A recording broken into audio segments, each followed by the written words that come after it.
Hey guys, so I wanted to do a video talking about a position I use a lot. I just call it single sleeve control. So I'm just going to give you an overview of what the position's about and how to use it. Traditionally, people think of the lasso as kind of the control for a lot of open guard positions. So building off of either a single sleeve grip or a single ankle or a single pant grip is really important because most of the time when you're fighting, you're not going to get two grips at one time, right? You have to establish an initial grip first. This sleeve is one of the most common ones because if I'm on my back and he's feet back like this and he's grabbing my legs, that's usually one of the first contact points I'm going to have. So I break a grip and I get a lasso, okay? But the reason I call it like a single sleeve control as opposed to a lasso is because a lot of times I won't be in the lasso. So for example, if I'm here like this and he's like moving this way a little bit, the lasso is fine, right? But if we're here and he slowly starts circling this way, I need to unlasso.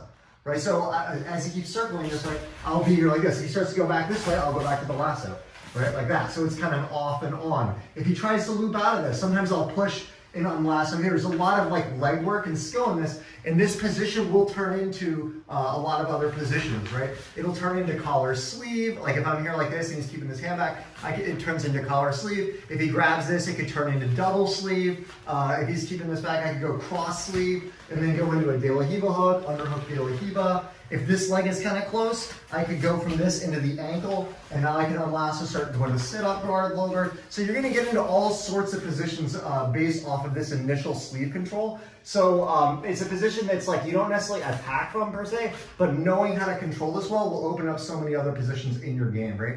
So a couple basic ideas of this is one is I like to go palm up, keep my knuckle kind of buckled into his wrist from here, like this. This makes it harder for him to loop out. Okay, if he starts to circle this way with his body, I'm gonna unlasso. If you stay here and he keeps circling like this, it's gonna become really awkward and you're gonna get stuck, right?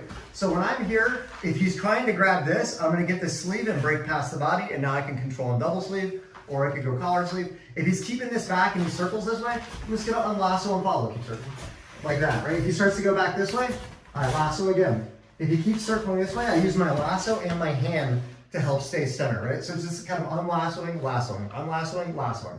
Okay, this foot here, I like to keep it back, and it depends on what you want to do. If he grabs this leg a lot, I can grab this sleeve, break past the body, and now all these double sleeve options will come up. Instead of this, I could go cross collar. Now this turns into like collar sleeve, de la hiva hook, shooting for omoplatas and triangles, right? Another really important thing that will happen is sometimes when I'm here, the guy will try to loop out a lot, right? So as he tries to loop out, one thing I really focus on, go back, do everything slow, okay, is as he tries to loop out, I like to push my fist away like this, right? As I push away, that makes it easier that as he unlassos, I can come back in here and I can go to the bicep or the foot on the hip, right?